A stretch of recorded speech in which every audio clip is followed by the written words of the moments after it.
back to the class, everyone. The Jedi faction is one of the coolest factions in all of Star Wars, and when I first started playing Galaxy of Heroes, I was trying to build my very own Jedi squad, and you can probably imagine my confusion when my 2-star Ezra was dealing more damage than my 6-star Eth Koth. So what I want to do in today's video is take a look at all 30 plus Jedi that we have in game, see where they rank as far as power, when you should farm them, and how to split them up into different teams. So that is right, we will be splitting this video up into 3 parts. First off, ranking overall power level, moving on into how you should split them into farming, and then finally, what the overall team splits are going to look like. And starting off with the power ranges, it becomes very easy right off the bat because the Galactic Legends really do set a precedent for being the best characters in the entire game. We've talked about this multiple times, not just specific to Jedi Master Luke and Jedi Master Kenobi, but all Galactic Legends have what I call an artificial element to them, which basically makes them overpowered regardless of what their kit actually does, and that is the Galactic Legend Unique, where they get all of these boosted stats and decreased damage from the enemy team. They also just have elevated stats in general. Most characters can't just naturally get to a 500 speed even after modding. There is a little bit of debate as to which one is better, and I probably would side a lot more with Jedi Master Kenobi, but there are some drawbacks there, mainly that Jedi Master Kenobi really does want a conquest character being Ahsoka Tano, and Jedi Master Luke Skywalker doesn't really need that to the same effect, although he does enjoy being put with good Jedi. Now, next up are going to be what are essentially the Jedi Knights of the Jedi faction, being General Skywalker, Jedi Knight Revan, Cal Kestis, and Luke Skywalker. They all add something really pivotal to not only their own teams, but also to some other teams that they can be pivoted into. The exception to that being probably General Skywalker, who 99% of the time does really like to be with the 501st, but the 501st faction isn't doing a whole lot without him leading them. He really is the premium leader for that faction, even though Shock can do a little bit of babysitting there. But Jedi Knight Revan, Cal Kestis, and Jedi Knight Luke all bring really specific elements to the team. Jedi Knight Luke has some very good damage doing attacks, as well as a 5-person stun that cannot be resisted, which is very nice. Cal Kestis has a lot of nice things on his unique that prevent things like, or not prevent fear, but help mitigate fear and then also prevent cooldown increases. And then Jedi Knight Revan can not only save his squad through the savior ability that he has in his unique, but the direct focus can help you knock out the biggest threat in the very beginning of the battle. So all of them, again, bring a really good element that is good in a variety of game modes and can be used on a variety of teams, making them really high quality Jedi. Next up are going to be what we're going to call our 2A tiers, and I really didn't feel quite good about legitimately saying that, say, Mace is better than GK, or that Jedi Anakin was significantly better than Ahsoka Tano. They really just do have different uses. As far as overall value goes, they come out at about the same spot.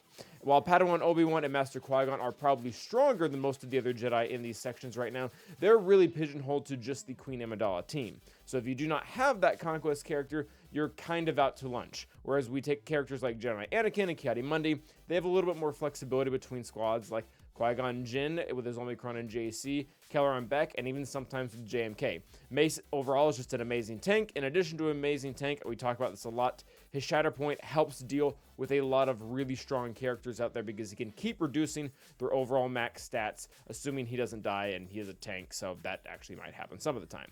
The A2 tier, really not a whole lot of difference in overall power level. We will see some differences, though, in Ahsoka Tano snips, mainly because she, again, is not quite as powerful as the 2 Obi-Wan and Master Qui-Gon Jedi, but she is just the ideal 5th in about 4 or 5 different teams. She loves to be used with Padme, JMK, Qui-Gon Jinn, and Kelleran Beck really don't dislike her either, and she can even be used sometimes with characters like JML because you can still call her in to constantly dispel enemy buffs to be able to get to whoever you want to kill. So overall, these two levels of characters, very similar, not really one that much stronger than the other. Now, moving on to the B tier, these are really not bad characters by any stretch of the imagination, but they start to become a little bit more specific in what they're trying to do. A great example of this is Qui-Gon Jinn. Qui-Gon Jinn is really only used in Grand Arena with his GAC Omicron, and that's pretty much where all of his value stops beyond that. Still a great use, you should still be using him there if you have the capability to, but at the same time, he is not the end-all be-all for when it comes to Jedi leaderships. Bastila Thrawn is also another great example where her leadership can be used, and even without her leadership, her overall kit does offer quite a few things, especially when you pair her with characters like Grandmaster Yoda. They can actually spread these buffs around, but again, the interactions start to become much more specific and less broad, say, than General Skywalker or Jedi Knight Luke. Jolee, again, very specific with revives. If you have a team that can greatly benefit from those and they're not being hampered in some way, he's a great addition to the team. I really still like to use him with Jedi Master Luke against Rey, because if Rey uses her ultimate ability and knocks out several of my weaker characters that were just dealing damage based off of Jedi Master Luke's max protection, Jolee can just bring them back and I can still get better banners that way. And I don't really have to worry about the permakills because JML will be taking all the main hits from Whirlwind. Plo Koon really is here mostly for his ship. His overall character isn't that bad, and he has some kind of the magical faction tags up here, not only being Jedi, Galactic Republic, but also Tank, which allows him to do some fun things both with Starkiller and Bastila. Even though he doesn't have his own taunting ability, he can get it through those teams. Shaak Ti also just does a lot of really versatile things on other teams as well. And last but not, or definitely not least, is going to be the C tier team. And these characters, they're not completely trash. Oh, Ezra Bridger got a makeover. I did not see that. Whoa, okay. We're just gonna keep going.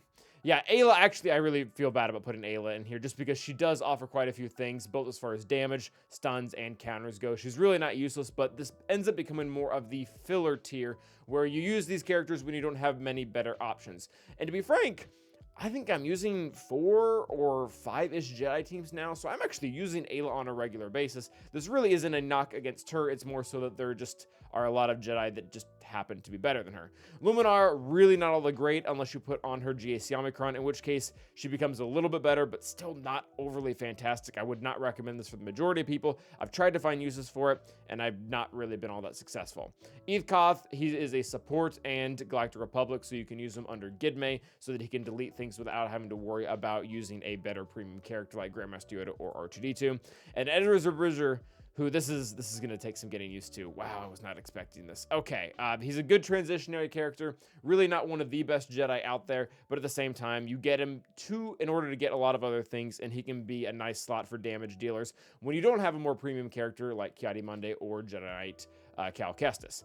That being said, there is a group of Jedi that, man, you probably, I mean, get them for the GP so that you can get into Conquest hard mode, but my goodness, these 4 characters are just garbage. Like, Jedi Knight Garden, I guess you can use her as a tank for JMK because she'll get the taunt or whatever, and that's fine. And I'm a gun die. I mean, he's just gonna die. And Jedi Consular has a ship that also is bad.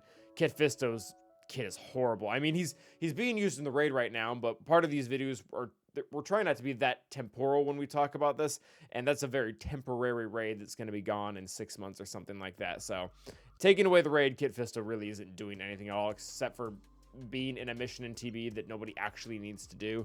And then finally, we have our outsourced category. Our outsourced category are definitely not meant to be worse than the Poodoo category. Hopefully that was self-explanatory.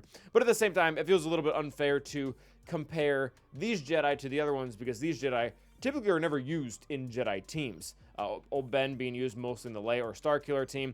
Kyle Katarn obviously in one of the Rebel Fighter teams. Barriss Offee actually gets used the majority of the time. We even looked up data for this on a stream recently with Rey, Padme, or Starkiller, Kanan with Phoenix, and then Juhani also with Starkiller, particularly in TW.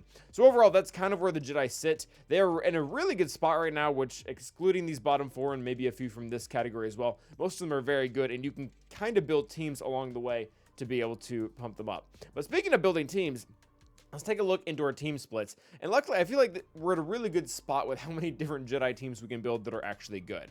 First off, we have the JMK Galactic Republic team.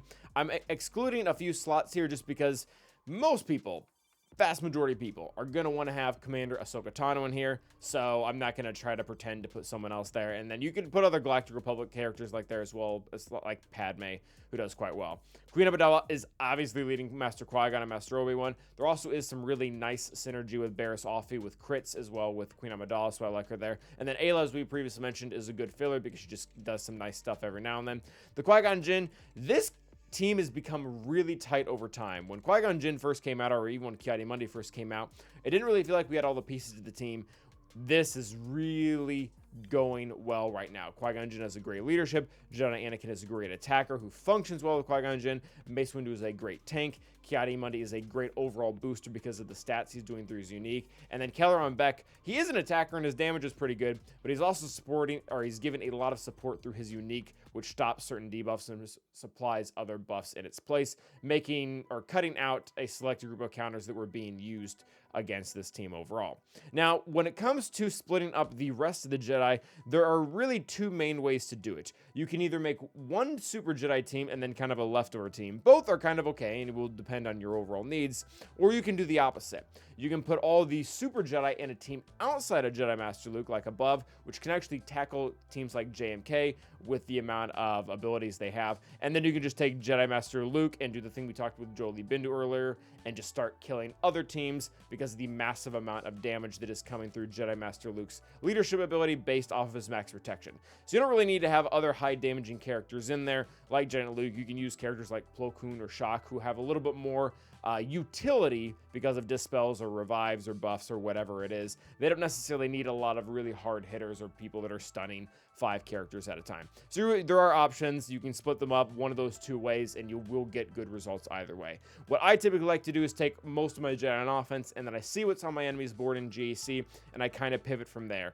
I personally recently have had a tendency of using the Super Jedi team and then often not even using the leftover Jedi team just because my roster is so big. That is not the case for everyone. And last but not least, we also have our Outsourced Jedi. So again, these do not typically end up on a Jedi team just because they were custom built to be on other teams. 501st, Rebel Fighters, Starkiller, Leia, Phoenix. You guys kind of get the drill. Now, last but not least, we want to talk a little bit about the overall farm order for when you get these Jedi. And this is meant to be a combination of accessibility and quality. We're not just telling everyone to, hey, go farm JMK right away because he's probably the best Jedi. You just can't really do that. Number one, there's prerequisites for him that are also Jedi, but also from an overall roster building perspective, there's lower hanging fruit that might not be as good as him, but might already be giving good things to your roster. So the first Jedi that you should farm, and this is kind of dumb, are the ones, my goodness, Ezra, why do you look the way that you look? These are the Jedi that you basically get for free. At the very beginning of the game, the tutorial, you get Jedi Anakin, you get Ahsoka Tano. Phoenix are very accessible. They put in a lot of new things in the way that the overall game functions in the beginning for you to get their shards. Old Ben is the same exact way. So I don't really have to tell you to get these characters because you pretty much get them for free. Now, once you move past those 5 characters, we can start adding on some really, again, more accessible characters. Qui-Gon Jinn and Mace Windu are found specifically in shops at 10 shards at a time, making them pretty easy to farm up without having to deviate away from energy farming, whatever you were trying to energy farm at the time. Grandmaster Yoda is also entirely free because if you get the first 5 Jedi to 7 stars, through farming them or through being given them, then you pretty much already have Grandmaster Yoda through his Journey Guide event. You don't really need to do anything special for that. And then Bastila and Jolie, this just kind of makes sense for the overall Jedi building. Once you've moved past the ones that you essentially either get for free or through the shops, we start to move to Bastila, who has a more generic Jedi leader instead of, say, Qui-Gon Jinn, who we already have, because Qui-Gon Jinn is really specifically built for Galactic Republic Jedi and doesn't play as well with the other factions, especially when you start to look at Jedi Anakin's unique ability for where his damage comes from. So once we pivot to Bastila Shan Fallen, it would make sense that we would just go right into Jedi Knight Revan because the overall cost there still isn't that high. There aren't a lot of Kyrotech characters involved in that farm. Actually, I don't think there were any. That was right before the Kyrotech came in. And in addition to that, you don't even need a lot of gear, even if they did require Kyrotech. I think you can complete that event with like Gear 8 or Gear 9 characters overall, making it pretty easy to work your way into Jedi Knight Revan, a more premium Jedi leader. Once we have him, we can start probably working on some of the ones that are in the shops, like General Kenobi, go after Kelleron Beck, Shaak Ti, and then again, a natural flow here, similar to how we went from Bastila to Jedi Revan. We move from Shaak Ti to General Skywalker as she's required for him, and then you can also just work up the clones when you get Shaak Ti. I realize we're talking probably about years worth of farming, but I'm just trying to present a general idea of how it should typically go. Again, there are ways to deviate from this. Every single roster is different, but I believe this is the overall best way to do it if you can. After you get General Skywalker, you have a pretty good base. We can start tackling the Galactic Legends, going from Hoda over to Jedi Luke and to eventually to Jedi Master Luke. I really do like doing Jedi Master Luke this early just because he's such an asset in Conquest. He's good in a lot of game modes, but he's really good in Conquest because of his leadership ability that we've already talked about multiple times. While it was meant for Jedi, it can be used on other light side characters. The reason why this is important for Conquest is because CG consistently loves to request that you get kills from other new characters that nobody has geared up, that you might have at like 3 stars, gear 6, or something like that.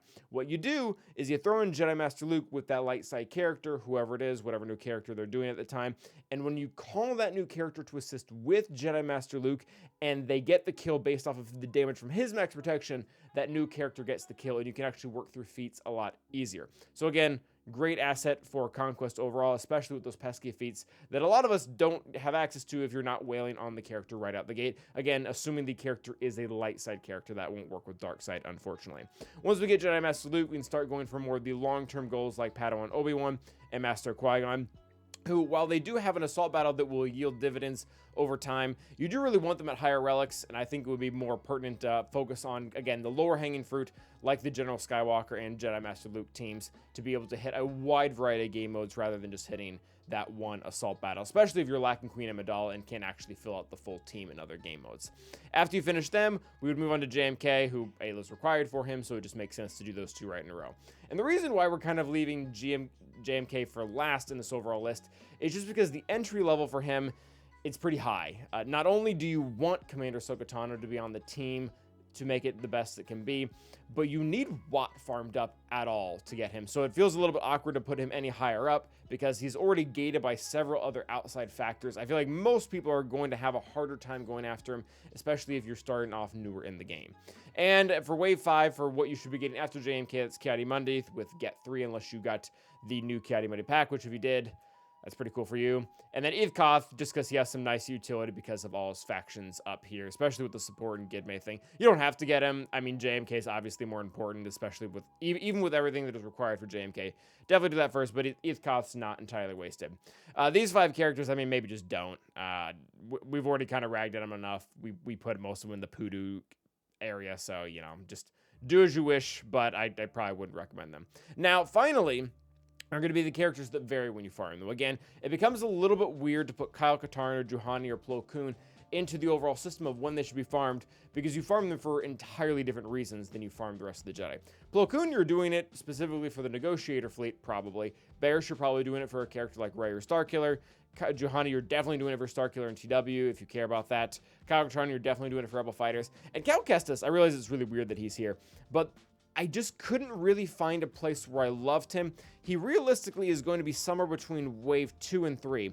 My issue was, you never really need him, but he is consistently very good. So if you were to do him right after Jedi Knight Revan, I would say that's completely acceptable. Of course you should do that. That makes a ton of sense. But if you're also to tell me that you want to do him after these 2 Jedi here because you want to get the assault battle first, I wouldn't call you crazy at all. Because again, Cal Kestis is all about enhancing teams. He doesn't really give you a new team itself. So in regards to him, follow your heart and fit him in somewhere in here, and you'll be fine. It'll be great. And I still can't get over the fact that they changed Ezra's face. But all right, thank you guys for watching. Let me know if you have any questions, and feel free to talk about the Jedi as much as you want. Until the next time, stay awesome.